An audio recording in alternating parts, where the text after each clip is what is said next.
Item ಯಾವುದೇ ಇರಲಿ try ಮಾಡಿ ಆಚಿ ಚಿಕನ್ ಮಸಾಲಾ. ಆಚಿ ಚಿಕನ್ ಮಸಾಲಾ. ಬೆಂಗಳೂರಿನಲ್ಲಿ ರಾತ್ರಿ ಸುರಿದಂತ ಮಳೆಗೆ ನಾನಾ ಅವಾಂತರಗಳೇ ಸೃಷ್ಟಿಯಾಗಿವೆ. ಇಎಸ್ಐ ಆಸ್ಪತ್ರೆ ಸುತ್ತ ಮರ ಬಿದ್ದಿವೆ, ಮರದ ಕೊಂಬೆಗಳು ಬಿದ್ದಿವೆ. ಹೀಗಾಗಿ ರಾಜಾಜಿನಗರದ ಇಎಸ್ಐ ಆಸ್ಪತ್ರೆ ಬಳಿ ಒಂದು ದೊಡ್ಡ ಅನಾಹುತನೇ ತಪ್ಪಿದೆ. ಆಟೋ ಮೇಲೆ ಮರ ಬಿದ್ದಿದೆ. ಸ್ವಲ್ಪದರಲ್ಲೇ ಕೂದಲೆಳೆ ಅಂತರದಲ್ಲಿ ಆಟೋ ಚಾಲಕ ಪಾರಾಗಿರುವಂತ ಘಟನೆ. ಇಎಸ್ಐ ಆಸ್ಪತ್ರೆ ಸುತ್ತ ಮರಗಳು ಬಿದ್ದಿವೆ. 20ಕ್ಕೂ ಹೆಚ್ಚು ಮರದ ಕೊಂಬೆಗಳು ಬಿದ್ದಿರೋದು. ಮರ ಬಿದ್ದ ರಭಸಕ್ಕೆ 2 ಆಟೋಗಳು ಕೂಡ ಜಖಮಾಗಿವೆ. ಕ್ಷಣಾರ್ಧದಲ್ಲಿ ಆಟೋ ಚಾಲಕ ಪಾರಾಗಿದ್ದಾನೆ. ಆಟೋ ಪಾರ್ಕ್ ಮಾಡಿ ಆಸ್ಪತ್ರೆಗೆ ಹೋಗ್ತಾ ಇದ್ದಂತ ಚಾಲಕ ಈ ವೇಳೆ ಆಟೋ ಮೇಲೆ ಮರ ಬಿದ್ದಿದೆ. ಕೂದಲೆಳೆ ಅಂತರದಲ್ಲಿ ಆ ಆಟೋ ಚಾಲಕ ಪಾರಾಗಿದ್ದಾನೆ. ಬಟ್ ಆಟೋ ಅಂತೂ ಜಖಂಗೊಂಡಿದೆ. ಆಟೋ ಜಖಂ ಆದ್ರೂ ಆತನಿಗೆ ಪಾಪ ಕಷ್ಟಾನೇ ಹೇಗಿದೆಲ್ಲದನ್ನು ರಿಪೇರಿ ಮಾಡಿಸ್ಬೇಕು ಅಂತ. ಬಟ್ ಅಟ್ಲೀಸ್ಟ್ ನಾನು ಬದುಕೊಂಡಲ್ಲಪ್ಪ ಅಂತ ಒಂದು ನಿಟ್ಟುಸಿರು ಬಿಟ್ಟಿರ್ತಾನೆ ಅಷ್ಟೇ.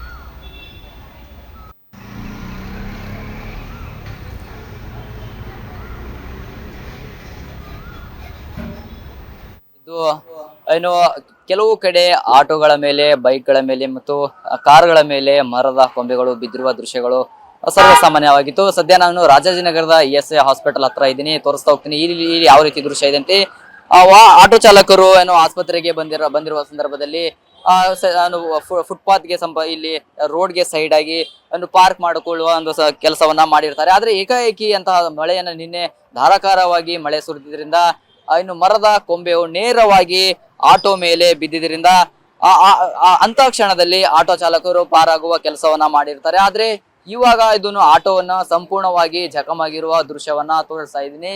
ನಿನ್ನೆ ಸಂಜೆ ನಡೆದಿರುವ ಘಟನೆ ಆಗಿದ್ದು, ಇನ್ನೂ ಕೂಡ ಏನು ಜಿಬಿಯ ಅರಣ್ಯ ವಿಭಾಗದ ಅಧಿಕಾರಿಗಳು ಸ್ಥಳಕ್ಕೆ ಆಗಮಿಸಿ ಏನು ಕೊಂಬೆಯನ್ನ ತೆರವು ಮಾಡುವ ಕಾರ್ಯಾಚರಣೆಯನ್ನ ಮಾಡಿಲ್ಲ. ಹೀಗಾಗಿ ಈಗಾಗಲೇ ಕೆಲವು ಕ್ಷಣಗಳ ಹಿಂದಷ್ಟೇ ಏನು ರಾಜಾಜಿನಗರದ ವಿಧಾನಸಭಾ ಕ್ಷೇತ್ರದ ಶಾಸಕರಾದ ಸುರೇಶ್ ಕುಮಾರ್ ಅವರು ಸ್ಥಳಕ್ಕೆ ಭೇಟಿ ನೀಡಿ ಯಾವ ರೀತಿ ಆಗಿದೆ ಇಲ್ಲಿ ಘಟನೆ, ಎಷ್ಟು ಆಟೋಗಳು ಜಖಮಾಗಿವೆ ಅನ್ನೋದನ್ನ ಮಾಹಿತಿಯನ್ನ ಪಡೆದುಕೊಂಡು ಬೇರೆ ಕಡೆಗೆ ಬೇರೆ ರಸ್ತೆಯಲ್ಲಿ ಯಾವ್ಯಾವ ರಸ್ತೆಯಲ್ಲಿ ರಾಜಾಜಿನಗರ ವಿಧಾನಸಭಾ ಕ್ಷೇತ್ರದ ಸುತ್ತಮುತ್ತ ಯಾವ್ಯಾವ ರಸ್ತೆಯಲ್ಲಿ ಯಾವ್ಯಾವ ರಸ್ತೆಯಲ್ಲಿ ಒಂದು ಮರಗಳು ಬಿದ್ದಿವೆ ಅನ್ನೋ ಮಾಹಿತಿಯನ್ನ ಪಡೆದುಕೊಳ್ಳುತ್ತಾ ಮುಂದೆ ಸಾಗಿದ್ದಾರೆ. ಹೀಗಾಗಿ ಇಲ್ಲಿ ನಿನ್ನೆ ನಡೆದಿರುವ ಘಟನೆ ಆಗಿದ್ದು, ಮರವನ್ನ ಕೊಂಬೆ ಏನಿದೆ ಕೊಂಬೆಯನ್ನ ತೆರವು ಮಾಡುವಂತೆ ಸ್ಥಳೀಯರಿಂದ ಒಂದು ಬೇಡಿಕೆಯನ್ನ ಕೂಡ ಬರ್ತಾ ಇದೆ. ಆದ್ರೆ ಎಲ್ಲೋ ಒಂದ್ ಕಡೆ ಜಿಬಿ ಅಧಿಕಾರಿಗಳು ಇನ್ನ ಕೂಡ ಮುಂದಾಗಿಲ್ಲ.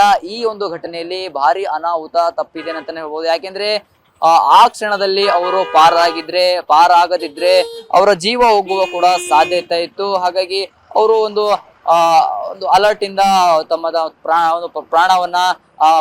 ಪ್ರಾಣವನ್ನ ಅಪಾಯದಿಂದ ಬಚಾವ್ ಮಾಡಿಕೊಳ್ಳಲು ಪ್ರಯತ್ನಿಸಿದರು. ಹೀಗಾಗಿ ಈಗಾಗಲೇ ಈ ಮರಗಳಿಗೆ ಸಂಬಂಧಪಟ್ಟಂತೆ ಯಾವ್ಯಾವ ಏರಿಯಾಗಳಲ್ಲಿ ಎಷ್ಟೆಷ್ಟು ಮರಗಳೇ ಬಿದ್ದಿವೆ ಅನ್ನೋದನ್ನ ಜಿಬಿ ಅಧಿಕಾರಿಗಳು ಮಾಹಿತಿಯನ್ನು ಹಂಚಿಕೊಂಡಿದ್ದಾರೆ. ಸುಮಾರು 100 ಮರಗಳು ಬಿದ್ದಿವೆ. ಜೊತೆಗೆ ಯಾವ ಏರಿಯಾಗಳಲ್ಲಿ ಮರಗಳನ್ನ ಬಿದ್ದಿದೆ ಆ ಮರಗಳಿಗೆ ಸಂಬಂಧಪಟ್ಟಂತೆ ಸ್ಥಳೀಯರು ಕೂಡ ಜಿಬಿ ಅಧಿಕಾರಿಗಳಿಗೆ ದೂರವಾಣಿ ಕರೆಗಳ ಮಾಡುವ ಮೂಲಕ ತಿಳಿಸಿರುವಂತ ಕೆಲಸವನ್ನ ಸಾರ್ವಜನಿಕರು ಕೂಡ ಮಾಡಿದ್ದಾರೆ. ಹೀಗಾಗಿ ಜಿಬಿ ಅಧಿಕಾರಿಗಳು ಆದಷ್ಟು ಬೇಗ ಈ ಒಂದು ಮರದ ಕೊಂಬೆ ಏನ್ ಬಿದ್ದಿದೆ ರಾಜಾಜಿನಗರದ ಇಎಸ್ಐ ಹಾಸ್ಪಿಟಲ್ ಹತ್ರ ಇದನ್ನ ತೆರವು ಮಾಡಬೇಕಾಗಿದೆ. ಯಾಕೆಂದ್ರೆ ಇದರಿಂದ ಸ್ವಲ್ಪ ಈ ರಸ್ತೆಯಲ್ಲಿ ಸಂಚಾರ ದಟ್ಟಣೆ ಉಂಟಾಗ್ತಾ ಇದೆ. ಸಂಚಾರ ದಟ್ಟಣೆಗೆ ಬ್ರೇಕ್ ಹಾಕಬೇಕು ಅಂದ್ರೆ ಈ ಮರದ ಕೊಂಬೆಯನ್ನ ತೆರವು ಮಾಡುವ ಕಾರ್ಯಾಚರಣೆಯನ್ನ ಮಾಡಬೇಕಾಗಿದೆ. ಕ್ಯಾಮರಾ ಪರ್ಸನ್ ರವೀಂದ್ರ ಜೊತೆ ಸಂಗಮೇಶ್ ಮಿತ್ರೆ, ಗ್ಯಾರಂಟಿ ನ್ಯೂಸ್, ಬೆಂಗಳೂರು.